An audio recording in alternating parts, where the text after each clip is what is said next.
जय Hind all of you. आज हम सभी कक्षा 9 के एक महत्वपूर्ण टॉपिक जो रेखा गणित का भाग है उसको शुरू करने जा रहे हैं।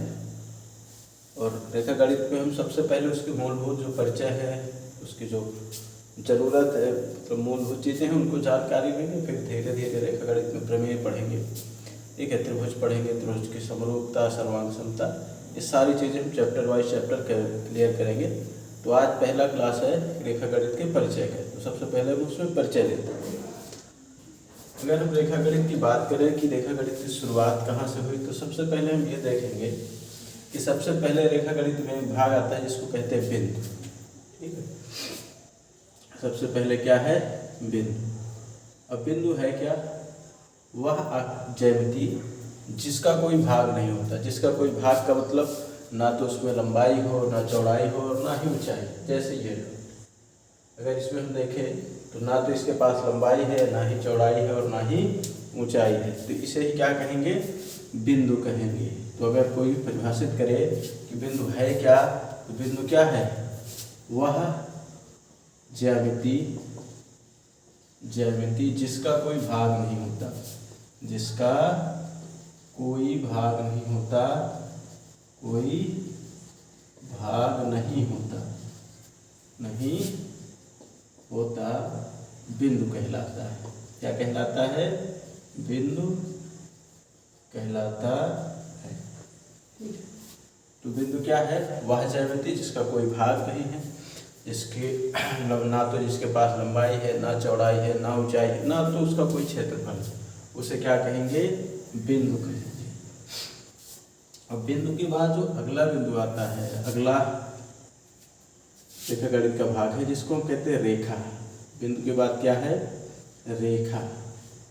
तो बिंदुओं को एक सीधे क्रम पर, या कहो बिंदु पथों का एक सीधे क्रम में, एक ही दिशा में आयामी रूप से उसको बढ़ाते जाओ तो वो रेखा का निर्माण कर रहा है।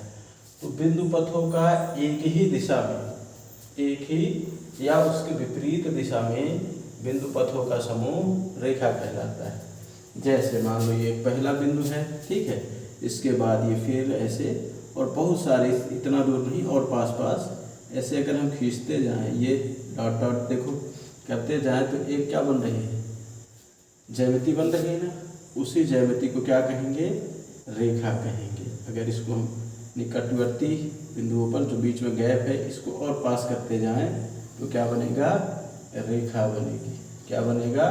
रेखा बनेगी। ठीक है, तो बिंदु पथों का एक दिशा में बिंदु पथों का समूह रेखा का निर्माण कर देता है। अब ये जैसे एक दिशा में इधर बढ़ा सकते हैं या इसके विपरीत दिशा में इधर भी बढ़ा सकते हैं। ठीक है, तो इन्हीं बिंदु पथों के समूह का नाम क्या हो गया भाई? रेखा हो गई। अब रेखा की हम बात करें तो रेखा की कुछ गुण होते हैं। ठीक है, रेखा की कुछ विशेषता होती है। पहला, रेखा दोनों दिशाओं में वृद्धि कर सकती है। भाई रेखा का कोई अंत नहीं है, इधर भी आप बढ़ा सकते हो, जितनी दूर चाहो इधर भी आप बढ़ा सकते हो। तो रेखा दोनों दिशाओं में वृद्धि कर सकती है। और कहाँ तक कर सकती है? अनंत तक कर सकती है। तो रेखा दोनों दिशाओं में अनंत दूरी तक बढ़ाई जा सकती है। इसकी दोनों तरफ आकृति यानी इसकी लंबाई को हम दोनों तरफ बढ़ा सकते हैं। दूसरी रेखा की विशेषता क्या है? रेखा में सिर्फ लंबाई होगी। ठीक है, रेखा में चौड़ाई नहीं होगी, रेखा में मोटाई नहीं होगी। तो आप इसको सिर्फ लंबाई बढ़ा सकते हो, इसकी चौड़ाई या मोटाई नहीं होती है। तो रेखा की विशेषता दो हो गई। पहला, रेखा को दोनों तरफ अनंत रूप से बढ़ाया जा सकता है, इधर भी और इधर भी। दूसरा, रेखा में सिर्फ क्या होती है? लंबाई होती है, इसमें चौड़ाई नहीं होती है। क्या नहीं होती है? चौड़ाई, या कहो कि यह रेखा का क्षेत्रफल नहीं होता। रेखा का क्या नहीं होता? क्षेत्रफल। क्षेत्रफल किसका होता है? जिसमें भाई लंबाई चौड़ाई हो, उसे हम क्षेत्रफल कहेंगे। तो रेखा में कोई क्या नहीं होता? क्षेत्रफल नहीं होता। अब रेखा के बाद आता है रेखा की खंड। क्या आता है? रेखा खंड। रेखा खंड क्या है? अगर हम किसी रेखा की लंबाई को किन्हीं बिंदुओं द्वारा सीमांकन कर दें, किसी बिंदुओं द्वारा उसकी सीमा तय कर दें, तो उसे कहेंगे रेखाखंड। ठीक है, तो रेखा का वह भाग जिसका सीमांकन हो जाए, जिसको किसी बिंदु द्वारा निर्धारित कर दिया जाए, जिसकी लंबाई, उसे क्या कहेंगे? रेखाखंड कहेंगे। क्या कहेंगे? रेखाखंड। जिसकी लंबाई क्या होती है? दो बिंदुओं के द्वारा निर्धारित कर दी जाती है, वही कहलाता है हमारा रेखाखंड। अब रेखाखंड के बाद जो अगला आएगा, रेखा के प्रकार। ठीक है, रेखा के प्रकार। रेखा के प्रकार में अगर हम पहली बात करें तो होता है सरल रेखा। सबसे पहली कैसी रेखा? सरल रेखा। दूसरा है लंब रेखा। लंब रेखा। तीसरा बिंदु है प्रतिच्छेदी रेखा। छेदी रेखा। इसको हम ऋजु रेखा भी कहते हैं। क्या कहते हैं? ऋजु रेखा। ठीक है। अब अगर हम पहले की बात करें सरल रेखा की, पहला क्या है? सरल रेखा। ठीक है, तो सरल रेखा क्या है?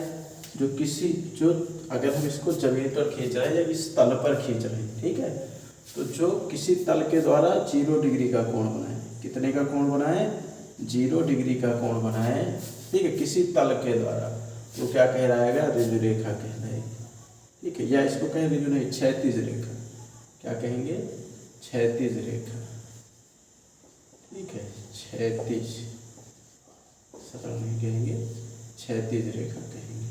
ठीक है, क्षैतिज रेखा। क्षैतिज रेखा। और ये लंब या ऊर्ध्वाधर रेखा। ऊर्ध्वाधर रेखा। ठीक है, तो क्षैतिज रेखा क्या है?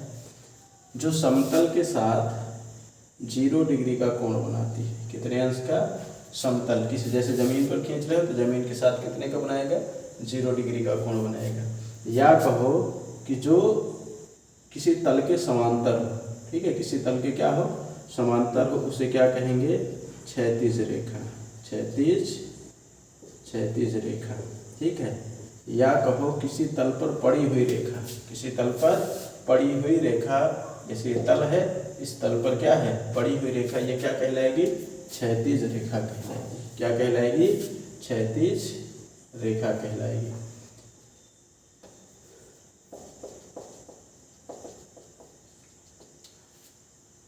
अब दूसरा क्या है? समांतर रेखा। दूसरी रेखा क्या है? वो लंब रेखा। समांतर नहीं, दूसरी क्या है? लंब रेखा। वह रेखा जो किसी तल के साथ 90 अंश का, मान लो एक काल्पनिक तल हम मान लें, तो जो किसी तल के साथ 90 डिग्री का कोण बनाती है, 90 अंश का कोण बनाती है, तो उसे हम क्या कहेंगे? लंब रेखा कहेंगे। ये वाली रेखा क्या कहलाएगी? लंब रेखा। क्योंकि मान लो ये तल है, तो इस तल के साथ कैसे है? 90 डिग्री के, तो इसको हम कहेंगे लंब रेखा या ऊर्ध्वाधर रेखा। ये ऊपर की ओर भी जा रही है ना, तो ये ऊर्ध्वाधर भी कहलाएगी। ठीक है, जो किसी तल के क्या हो? लंबवत हो, वो रेखा क्या कहलाती है? ऊर्ध्वाधर रेखा कहलाती है। ठीक। अब दूसरा है प्रतिच्छेदी रेखा। तीसरी रेखा क्या है? प्रतिच्छेदी। प्रतिच्छेदी का मतलब है वह दो रेखाएं जो एक दूसरे को किसी बिंदु पर इंटरसेक्ट करती है। किसी बिंदु पर क्या करती हूँ? इंटरसेक्ट, यानी किसी बिंदु पर अगर एक दूसरे को काट रही हैं तो रेखाएं क्या कहलाएंगी? प्रतिच्छेदी रेखा। जैसे AB और CD। AB और CD की बात करें तो ऊपर काट रही है ना एक दूसरे को, तो ये क्या है? AB और CD परस्पर प्रतिच्छेदी रेखाएं हैं, दोनों को एक दूसरे पर काट रही हैं। अब अगर चौथी की बात करें तो चौथा क्या होगा? सरल रेखा। कौन सी रेखा होगी? सरल रेखा। तो वे दो विपरीत रेखाएं, ठीक है, अगर दो विपरीत रेखाएं एक दूसरे को किसी बिंदु पर काट रही हैं, दो विपरीत रेखाएं एक दूसरे को किसी बिंदु पर काट रही हैं, तो वो क्या कहलाएंगी, सरल रेखा। और इनके बीच का जो कोण है वो 1 डिग्री 180 का होता है। कितने का होता है, 180 का, यानी 180 अंश का। तो जब दो विपरीत का मतलब जैसे एक इस दिशा में जा रही है, दूसरी इस दिशा में जा रही है, तो एक ही बिंदु से, ये भी हम कह सकते हैं कि एक ही बिंदु से दो विपरीत दिशाओं में जाने वाली रेखाएं 180 अंश का कोण बनाती हैं, जिसे हम क्या कहेंगे, सरल रेखा। क्या कहेंगे, सरल रेखा। ठीक है, तो सरल रेखा सदैव कितने एंगल का कोण बनाएंगी, 180 डिग्री का। ठीक, कितने का कोण बनाएंगी, 180 का। अब इसी में अगर हम बात करें तो दो रेखाओं में आती है एक समानांतर रेखा। कौन सी रेखाएं, समानांतर रेखाएं।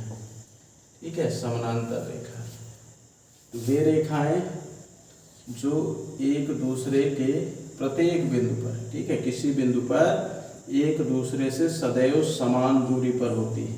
ठीक है, यानी किसी भी बिंदु की, अगर आप किसी दो बिंदुओं से इनकी दूरी निकालोगे जो एक दूसरे के जस्ट 180 पर होंगे, जस्ट विपरीत दिशा में होंगे, तो वो दूरी सदैव आपको बराबर मिलेगी। ठीक है, तो एक दूसरे की दूरी इनकी प्रत्येक बिंदु पर क्या होगी, समान, कहीं भी आप निकालोगे। दूसरा, ऐसी दो रेखाएं जो एक दूसरे को अनंत पर प्रतिच्छेद करती हैं। किस पर प्रतिच्छेद करती हैं, अनंत पर, अर्थात एक दूसरे को कभी काटती नहीं है। वास्तव में नहीं काटेंगी, लेकिन काल्पनिक रूप से माना जाता है कि अनंत में जाके काटेंगे। तो उन रेखाओं को हम क्या कहेंगे, समानांतर रेखाएं। क्या कहेंगे, समानांतर रेखाएं। तो वे रेखाएं जो एक दूसरे को कहाँ प्रतिच्छेद करती हैं, अनंत पर प्रतिच्छेद करती हैं, अर्थात वास्तव में एक दूसरे को नहीं प्रतिच्छेद करती हैं, उन्हीं रेखाओं को हम कहते हैं समानांतर रेखाएं। ठीक है, जैसे AB और CD। अगर AB और CD की बात करें तो इनके प्रत्येक बिंदु की लंबाई क्या होगी, यहाँ से यहाँ, देखो यहाँ से यहाँ के बीच की दूरी बराबर होगी। ठीक है, जैसे ये मान लो, अगर हम इसको P मान लें, Q मान लें, इसको R और S मान लें, तो P से Q की दूरी और R से S की दूरी सदैव बराबर होगी। तो ऐसा किसी भी बिंदु पर आप ज्ञात करोगे तो इनकी दूरी बराबर होगी। ठीक है, और जैसे ये दोनों रेखाएं हैं, जैसे ट्रेन की पटरी होती है, ट्रेन की पटरी एक दूसरे को भी काटती नहीं है, जिस दो समानांतर पटरियां होती हैं। ठीक है, इनके बीच की प्रत्येक बिंदु पर आप अगर दूरी निकालोगे तो सदैव बराबर होंगी। तो ऐसे ही रेखाओं को क्या कहेंगे, समानांतर रेखाएं या समांतर रेखाएं। ठीक है, अच्छा, अब प्रतिच्छेदी रेखाओं के कुछ गुण होते हैं। ठीक है, प्रतिच्छेदी रेखाएं जब एक दूसरे को काटती हैं तो उसमें कुछ गुण होते हैं। ठीक है, तो पहला गुण होता है कि जब भी प्रतिच्छेदी रेखा काटेंगे, कि ये आपके प्रमेय में भी है, तो पहले हम परिचय जान लेते हैं कि बनता किस एंगल पर है, फिर प्रमेय की बात करेंगे। ठीक है, वो अगले क्लास में होगा। आज हम केवल बेसिक परिचय जानेंगे रेखा गणित में रेखाओं को, क्योंकि कक्षा 9 के बच्चों को ये बड़ी दिक्कत आती है। ठीक है, क्लास में जब हम पढ़ाते हैं तो हम देखते हैं कि बच्चों को बड़ी दिक्कत आ रही है रेखा गणित में। तो रेखा गणित को सरल करना है और बेहतर तरीके से पढ़ना है, इसके लिए थोड़ा सा परिचय जानना जरूरी होता है। क्योंकि जब परिचय नहीं जानेंगे तो शब्दावलियाँ जो यूज होंगी बीच बीच में, उन शब्दावलियों से हमको थोड़ी सी दिक्कत होगी। तो पहले हम शब्दावलियाँ जान लेते हैं जिनको रेखा गणित में अक्सर प्रयोग होती है। देखो, पहला क्या है, शीर्षाभिमुख। जब काटेंगे तो दो कोण बनेंगे। ठीक है, कैसे कोण बनेंगे, शीर्षाभिमुख कोण बनेंगे, या इसको हम विपरीत कोण भी कहते हैं। अंग्रेजी में इसको अपोजिट एंगल कहा जाता है। ठीक है, तो शीर्षाभिमुख क्या है, देखो जैसे मान लो ये वाला भाग। अच्छा, कोण बनता क्या है, सबसे पहली बात है कि कोण बनता कब है। देखो, जब दो रेखाएं एक दूसरे को काटती हैं, ठीक है, एक दूसरे को काटती हैं, तो दोनों रेखाओं के बीच का जो झुकाव होता है, जैसे एक रेखा यहाँ से आई, देखो ये इधर निकल गई, तो इसने इसको काटा, और दूसरी आई भाई ऐसे निकल गई। ठीक, ये अब देखो दोनों रेखाएं जब काट रही ना, तो इन दोनों रेखाओं के पीछे एक झुकाव है। वही झुकाव क्या निर्मित करता है, कोण बनाता है। यही झुकाव क्या बनाएगा, कोण बनाएगा। ठीक है, तो ये कह सकते हो कि दो प्रतिच्छेदी रेखाएं जब एक दूसरे को काटती हैं तो उन दोनों रेखाओं के बीच बनने वाले झुकाव को हम क्या कहेंगे, कोण कहेंगे। ठीक है, क्या कहेंगे, कोण कहेंगे। तो अब जब दो जो रेखी को काटते हैं, जब दो रेखाएं काटती हैं तो उसमें शीर्षाभिमुख कोण, शीर्षाभिमुख का मतलब देखो जैसे ये वाला कोण है और इसके अपोजिट, इसके जब विपरीत दिशा में, या हम कहें कि इस वाले कोण के सिर के ऊपर ये वाला कोण है, तो ये दोनों क्या कहलाए, शीर्षाभिमुख कोण कहलाए। क्या कहलाए, शीर्षाभिमुख कोण कहलाए। और ये वाला कोण और ये वाला कोण, ठीक है, ये दोनों कोण क्या है, शीर्षाभिमुख है। ये क्या है, शीर्षाभिमुख भिमुख कोण, या हम कहें तो इसका नाम है विपरीत कोण। कौन सा कोण, विपरीत कोण, ठीक है। ऐसे ये और ये, ठीक है, इसका वो नाम दे दे, ये वाला कोण और ये वाला कोण क्या है, शीर्षाभिमुख कोण। देखो ये इंडिकेटर है, जैसे इसमें डबल लाइन लगी है तो इसका मतलब है इसका शीर्षाभिमुख कोण इधर डबल लाइन वाला होगा, ठीक है। इधर सिंगल लाइन है तो इसका शीर्षाभिमुख कोण क्या होगा, ये सिंगल लाइन वाला। अगर हम कोण की बात करें, नाम लिखेंगे तो देखो यहाँ से लिखेंगे AOD, तो एंगल AOD का शीर्षाभिमुख कौन होगा, शीर्षाभिमुख भिमुख कोण कौन सा होगा, ऊपर देखो एंगल COB, एंगल COB। और यहाँ देखो एक AOC है ना, एंगल AOC का शीर्षाभिमुख कोण, का शीर्षाभिमुख कोण, शीर्षाभिमुख कोण कौन सा होगा, एंगल BOD। कौन सा होगा, एंगल BOD। तो AOD का शीर्षाभिमुख कौन है, यहाँ से देखो भाई BOC, और AOC का शीर्षाभिमुख कौन है, BOD। तो ये क्या कहलाएंगे, शीर्षाभिमुख कोण, ठीक है। अच्छा, अब कोण की चर्चा चल गई है तो थोड़ा सा कोण के प्रकार के बारे में हम जान लेते हैं, ठीक। कोण कितने प्रकार के बनते हैं। अब कोण के बारे में जैसे अभी हमने बताया कि भाई कोण है क्या, कोण क्या है, जब दो रेखाएं एक दूसरे को इंटरसेक्ट करेंगी, एक दूसरे को काटेंगी, तो दोनों रेखाओं के बीच का जो झुकाव होगा वो कोण कहलाएगा, ठीक है। जैसे मान लो BAC, ये एक रेखा ये थी, एक रेखा ये थी, दोनों ने काटा, तो यहाँ फिर जो कोण बनेगा वो क्या कहलाएगा, शीर्षाभिमुख कोण। अब शीर्षाभिमुख कोण की बात करें, वो कोण कहलाएगा, सॉरी, शीर्षाभिमुख कोण की दो एक दूसरे को काटेंगे तो वहाँ कोण बनेगा।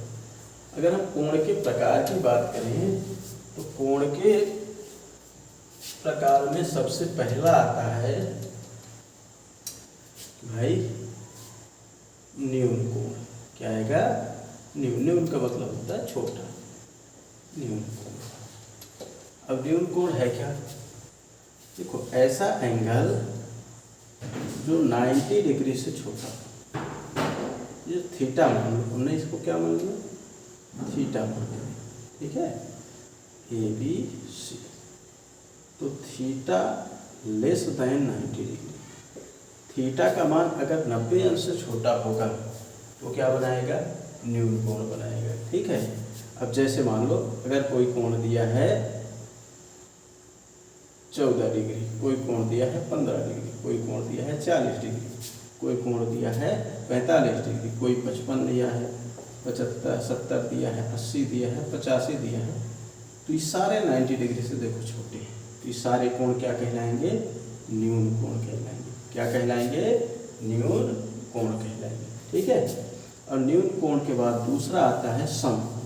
क्या आता है, न्यून कोण के बाद समकोण, ठीक है। अब सम वह कोण जो 90 अंश का, थीटा जो बने यहाँ, वो थीटा कितने का बनना चाहिए, थीटा इक्वल टू 90 डिग्री, ना 90 से छोटा और ना ही 90 से बड़ा, तो क्या कहलाएगा भाई, समकोण कहलाएगा। जिस कोण का मान 90 अंश से छोटा हो क्या कहलाएगा, समकोण कहलाएगा, ठीक है। अब समकोण के बाद आता है अधिक कोण। क्या आता है, अधिक कोण, ठीक है। ऐसा कोण जो 90 से बड़ा हो परंतु 180 से छोटा हो। यह हम कह सकते हैं थीटा जो कोण होगा वो greater than 90 degree but less than 180, ठीक है। जो थीटा ये कोण है, ये वाला जो थीटा बना रखा है हमने, इसे ABC इसका नाम दे दें, तो ये कोण होगा ये 90 अंश से कम होना चाहिए और वो 90 अंश से बड़ा होना चाहिए, क्योंकि ग्रेटर का चिन्ह लगा है ना। थीटा 90 से बड़ा होना चाहिए और 180 से छोटा। जैसे मान लो 120 का हो गया, 155 का हो गया, ठीक है, आपका 135 का हो गया, 145 का हो गया। तो ये जो कोण बनेंगे ये कोण क्या कहलाएंगे? आपके अधिक कोण कहलाएंगे, ठीक है। अब अधिक की बात हम करें तो अधिक के बाद आता है ऋजुरेखीय कोण। कौन सा? ऋजुरेखीय कोण, या इसको हम कहेंगे सरल रेखीय कोण। क्या कहेंगे? सरल रेखीय कोण, ठीक है। जब दो विपरीत रेखाएं एक दूसरे को काटेंगी, ठीक है, जैसे दो विपरीत रेखाएं एक दूसरे को काटेंगी और एक दूसरे के जिस बिंदु पर काटेंगी वहाँ जो बनने वाला कोण होगा वो 90 डिग्री का होगा, ठीक है। जब भी कोण बनाना है तो हमेशा ध्यान रहे कि दो रेखाएं एक दूसरे को काटेंगी। जब तक दो रेखाएं एक दूसरे को नहीं काटेंगी तब तक कोण बनने वाला नहीं है। तो दो रेखाएं जब एक दूसरे को काटेंगी तभी कोण बनेगा, और दो रेखाएं जब काटेंगी तो कितने एंगल पर काटनी चाहिए? 180 पर काटनी चाहिए, तब क्या बनेगा? कोण बनेगा, ठीक है। अब सरल रेखीय कोण या ऋजुरेखीय कोण के बाद आता है बृहद कोण। क्या आता है? बृहद कोण, ठीक है। यहाँ थीटा कितने का होगा? 180 का। मान लो थीटा है तो 180। अब बृहद का क्या होगा कि भाई थीटा का मान जो है 180 से ग्रेटर हो, कितना हो? 180 से बड़ा, जैसे ये बनेगा, ठीक। ये A O B, ये क्या कहलाया? बृहद कोण। यहाँ जो थीटा होगा, theta greater than 180 and less than 360। Theta का मान कितना होना चाहिए? 180 से बड़ा होना चाहिए और 360 से छोटा होना चाहिए, ठीक है। फिर उसके बाद आता है संपूर्ण कोण। कौन सा कोण? संपूर्ण कोण। अब संपूर्ण कोण कौन सा है? ऐसा एंगल जो 360 का हो। कितने का हो? 360 का। जैसे यहाँ जो थीटा होगा कितने का होगा? 360 का होगा। तो अगर कोई एक पूरा वृत्त बना दे, कोई एक चाप पूरा वृत्त बना दे, तो कितने का बनाएगा? 360। और जो 360 का होगा उसी को क्या कहेंगे? संपूर्ण कोण। थीटा इक्वल टू 360, क्या? अच्छा, ये तो हो गई कोण की, ठीक है। अब कुछ और विशेष कोण बनते हैं जब रेखाएं एक दूसरे पर काटती हैं। अब ये विशेष कोण कौन से बनेंगे? इन कोणों की चर्चा हम कल करेंगे, ठीक है। अभी ये बेसिक है, इसके बाद हम कल फिर क्लास लेंगे और नियमित ये क्लास चलती रहेगी। और रेखा गणित में आप लोगों को जिन चैप्टर को पढ़ना है उसका आप कमेंट करिएगा। वो चैप्टर हम प्रयास करेंगे कि बेहतर ढंग से आपके सामने प्रस्तुत करें। जय हिंद, जय भारत।